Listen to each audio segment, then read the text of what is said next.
अध्याय में मेधा ऋषि ने राजा सुरथ और समाधि को भगवती की महिमा बताते हुए मधुकैटभ के वध का वर्णन किया है। ओम नमः चंडिकायै। मार्कंडेय जी बोले, सूर्य के पुत्र सावरणी जो 8वें मनु कहे जाते हैं, उनकी उत्पत्ति की कथा विस्तार पूर्वक कहता हूँ, आप सब ध्यान पूर्वक सुने। सूर्य कुमार महाभाग सावरणी भगवती महामाया के अनुग्रह से जिस प्रकार मनवंतर के स्वामी हुए, वही प्रसंग सुनाता हूँ। पूर्व काल की बात है। स्वारोचिस मनवंतर में सुरथ नाम के एक राजा थे, जो चैत्र वंश में उत्पन्न हुए थे। वे प्रजा का अपने औरस पुत्रों की भांति धर्म पूर्वक पालन करते थे। तो भी उस समय कोला विध्वंसी नाम के क्षत्रिय उनके शत्रु हो गए। राजा सुरथ की दंड नीति बड़ी प्रबल थी। उनका शत्रुओं के साथ संग्राम हुआ। यद्यपि कोला विध्वंसी संख्या में कम थे, तो भी राजा सुरथ युद्ध में उनसे परास्त हो गए। तब वे युद्ध भूमि से अपने नगर को लौट आए और केवल अपने देश के राजा होकर रहने लगे। समूची पृथ्वी से अब उनका अधिकार जाता रहा, किंतु वहां भी उन प्रबल शत्रुओं ने उस समय महाभाग राजा सुरथ पर आक्रमण कर दिया। राजा का बल क्षीण हो चला था, इसलिए उनके दुष्ट, बलवान एवं दुरात्मा मंत्रियों ने वहां उनकी राजधानी में भी राजकीय सेना और खजाने को हथिया लिया। सुरथ का प्रभुत्व नष्ट हो चुका था, इसलिए वे शिकार खेलने के बहाने घोड़े पर सवार हो वहां से अकेले ही एक घने जंगल में चले गए। वहां उन्होंने विप्रवर मेधा मुनि का आश्रम देखा, जहां कितने ही हिंसक जीव अपनी स्वाभाविक हिंसा वृत्ति को छोड़कर परम शांत भाव से रहते थे। मुनि के बहुत से शिष्य उस वन की शोभा बढ़ा रहे थे। वहां जाने पर मुनि ने उनका सत्कार किया और वे उन मुनि श्रेष्ठ के आश्रम पर इधर उधर विचरते हुए कुछ काल तक रहे। फिर ममता से आकृष्ट चित्त होकर वहां इस प्रकार चिंता करने लगे, पूर्व काल में मेरे पूर्वजों ने जिसका पालन किया था, वही नगर आज मुझसे रहित है। पता नहीं मेरे दुराचारी भृत्यगण उसकी धर्म पूर्वक रक्षा करते हैं या नहीं। जो सदा मद की वर्षा करने वाला और शूरवीर था, वह मेरा प्रधान हाथी अब शत्रुओं के अधीन होकर न जाने किन भोगों को भोगता होगा। जो लोग मेरी कृपा, धन और भोजन पाने से सदा मेरे पीछे पीछे चलते थे, वे निश्चय ही अब दूसरे राजाओं का अनुसरण करते होंगे। उन अपव्ययी लोगों के द्वारा सदा खर्च होते रहने के कारण अत्यंत कष्ट से जमा किया हुआ मेरा वह खजाना खाली हो जाएगा। ये तथा और भी कई बातें राजा सुरथ निरंतर सोचते रहते थे। एक दिन उन्होंने वहां विप्रवर मेधा के आश्रम के निकट एक वैश्य को देखा और उससे पूछा, भाई तुम कौन हो? यहाँ तुम्हारे आने का कारण क्या है? तुम क्यों शोकग्रस्त और अनमने से दिखाई देते हो? राजा सुरथ का यह प्रेम पूर्वक कहा हुआ वचन सुनकर वैश्य ने विनीत भाव से उन्हें प्रणाम करके कहा। वैश्य बोला, हे राजन, मैं धनियों के कुल में उत्पन्न एक वैश्य हूँ। मेरा नाम समाधि है।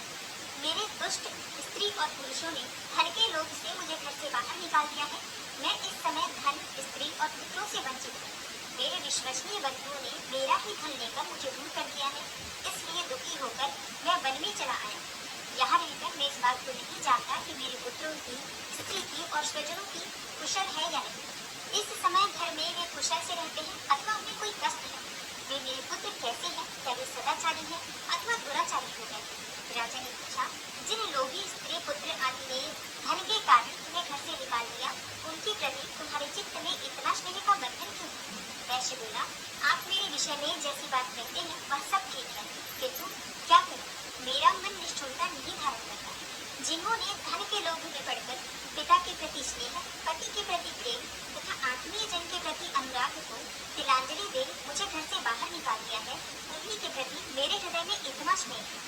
हे महामते, गुणहीन बंधुओं के प्रति भी जो मेरा चित्त इस प्रकार से प्रेम मग्न हो रहा है, क्या है? इस बात को मैं जानकर भी नहीं जान पाता। उनके लिए मैं लंबी सांसें ले रहा हूँ और मेरा हृदय अत्यंत दुखित हो रहा है। उन लोगों में प्रेम का सर्वथा अभाव है, तो भी उनके प्रति जो मेरा मन निष्ठुर नहीं हो पाता, उसके लिए क्या करूं?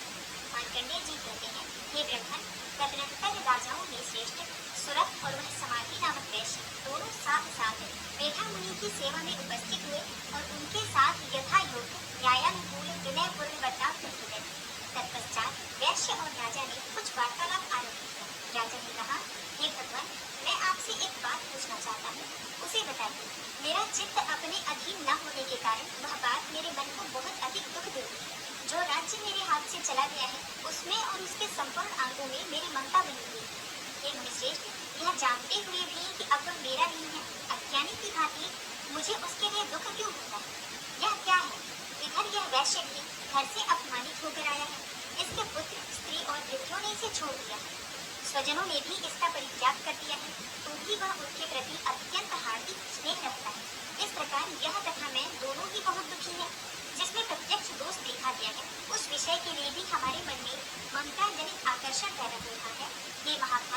हम दोनों समझदार हैं, तो भी हममें जो मोह पैदा हुआ है यह क्या है? विवेक शून्य पुरुष की भांति मुझ में और इसमें भी यह मूर्खता प्रत्यक्ष दिखाई देती है। तब ऋषि बोले, हे महाभाग, विषय मार्ग का ज्ञान सब जीवों को है। इसी प्रकार विषय भी सबके लिए अलग अलग है। कुछ प्राणी दिन में नहीं देखते और दूसरे रात में ही नहीं देखते, तथा कुछ जीव ऐसे हैं जो दिन और रात्रि में भी बराबर ही देखते हैं। यह ठीक है कि मनुष्य समझदार हो, किंतु केवल वे ही ऐसे नहीं होते। पशु, पक्षी और मृग आदि सभी प्राणी समझदार होते हैं। मनुष्यों की समझ भी वैसी ही होती है जैसी उन मृग और पक्षियों की होती है, तथा जैसी मनुष्यों की होती है वैसी ही मृग, पक्षी आदि की भी होती है। यह तथा अन्य बातें भी प्रायः दोनों में ही समान है। समझ होने पर भी इन पक्षियों को तो देखो, ये स्वयं भूख से पीड़ित होते हुए भी मोहवश बच्चों की चोंच में कितने चाव से अन्न के दाने डाल रहे हैं। हे नरश्रेष्ठ, क्या तुम नहीं देखते कि ये मनुष्य समझदार होते हुए भी लोभवश अपने किए हुए उपकार का बदला पाने के लिए पुत्रों की अभिलाषा करते हैं? यद्यपि उनमें समझ की कमी नहीं है, तथापि वे संसार की स्थिति, जन्म मरण की परंपरा बनाए रखने वाली भगवती महामाया के प्रभाव द्वारा ममतामय भंवर से युक्त मोह के गहरे गत में गिराए गए। इसलिए इसमें आश्चर्य नहीं करना चाहिए।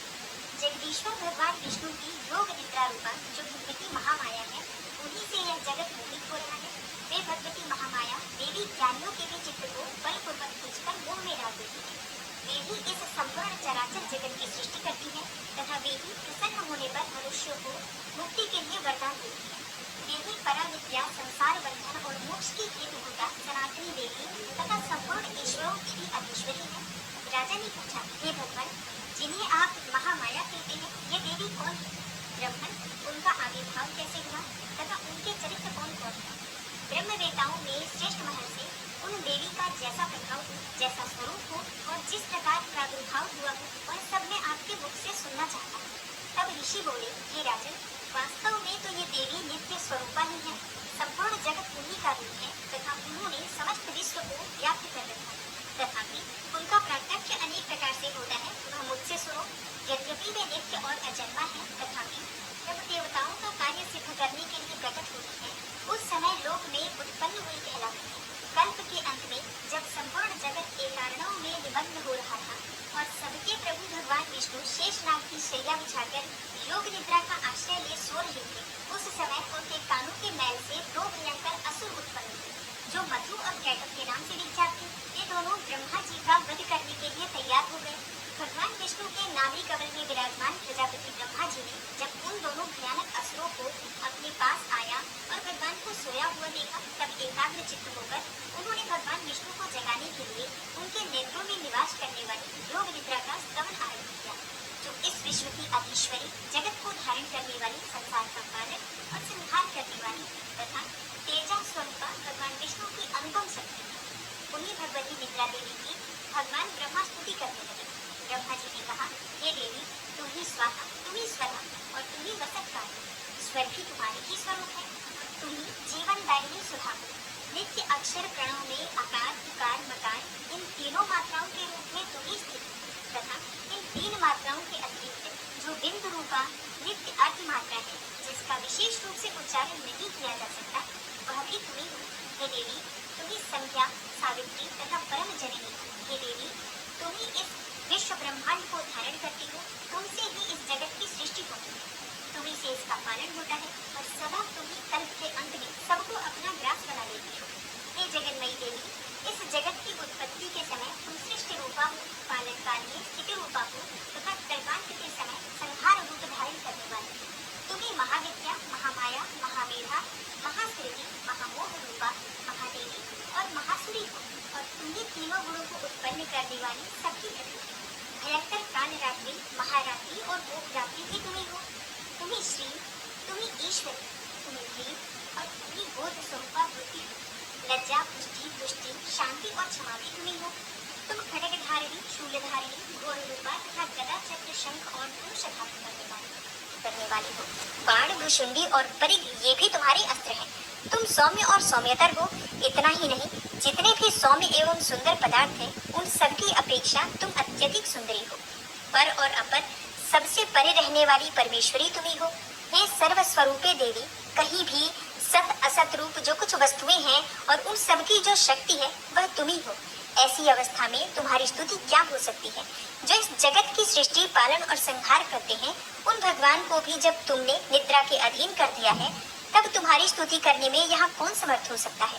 मुझको, भगवान शंकर को तथा भगवान विष्णु को भी तुमने ही शरीर धारण कराया है, अतः तुम्हारी स्तुति करने की शक्ति किसमें है? हे देवी, तुम तो अपने इन उदार प्रभावों से ही प्रशंसित हो। ये जो दोनों दुर्धर असुर मधु और कैटभ हैं, इनको मोह में डाल दो और जगदीश्वर भगवान विष्णु को शीघ्र ही जगा दो और इसके साथ ही इनके भीतर इन दोनों महान असुरों को मार डालने की बुद्धि उत्पन्न कर दो। तब ऋषि कहते हैं, हे राजन, जब ब्रह्मा जी ने वहाँ मधु और कैटभ को मारने के उद्देश्य से भगवान विष्णु को जगाने के लिए तमोगुण की अधिष्ठात्री देवी योग निद्रा की इस प्रकार स्तुति की, तब वे भगवान के नेत्र, मुख, नासिका, बाहु, हृदय और वक्षस्थल से निकलकर अव्यक्त जन्मा ब्रह्मा जी की दृष्टि के समक्ष खड़ी हो गई। योग निद्रा से मुक्त होने पर जगत के स्वामी भगवान जनार्दन उस एकारणव के जल में शेषनाग की सैया से जाग उठे। फिर उन्होंने उन दोनों असुरों को देखा। वे दुरात्मा मधु और कैटभ अत्यंत बलवान तथा पराक्रमी थे। वे क्रोध से लाल आंखें किए ब्रह्मा जी को खा जाने के लिए उद्योग कर रहे थे। तब भगवान श्री हरि ने उठकर उन दोनों के साथ 5000 वर्षों तक केवल बाहु युद्ध किया। वे दोनों भी अत्यंत बल के कारण उन्मत्त हो रहे थे। इधर महामाया ने भी उन्हें मोह में डाल रखा था, इसलिए वे भगवान विष्णु से कहने लगे, हम तुम्हारी वीरता से संतुष्ट हैं, तुम हम लोगों से कोई वर मांगो। श्री भगवान बोले, यदि तुम दोनों मुझ पर प्रसन्न हो तो अब मेरे हाथ से मारे जाओ। बस इतना सा ही मैंने वर मांगा है, यहाँ दूसरे किसी वर से क्या लेना है? ऋषि कहते हैं, इस प्रकार धोखे में आ जाने पर जब उन्होंने संपूर्ण जगत में जल ही जल देखा, तब कमल नयन भगवान से कहा, जहाँ पृथ्वी जल में डूबी हुई न हो, जहाँ सूखा स्थान हो, वहीं हमारा वध करो। ऋषि कहते हैं, तब तथास्तु कहकर शंख, चक्र और गदा धारण करने वाले भगवान ने उन दोनों के मस्तक अपनी जांघ पर रखकर चक्र से काट डाले। इस प्रकार ये देवी महामाया ब्रह्मा जी की स्तुति करने पर स्वयं प्रकट हुई थी। अब पुनः तुमसे उनके प्रभाव का वर्णन करता हूँ, सुनो। इस प्रकार श्री मार्कंडेय पुराण में सावर्णिक मनवंतर की कथा के अंतर्गत देवी महात्म्य में मधु कैटभ वध नामक पहला अध्याय पूरा हुआ और इसके आगे के अध्याय आप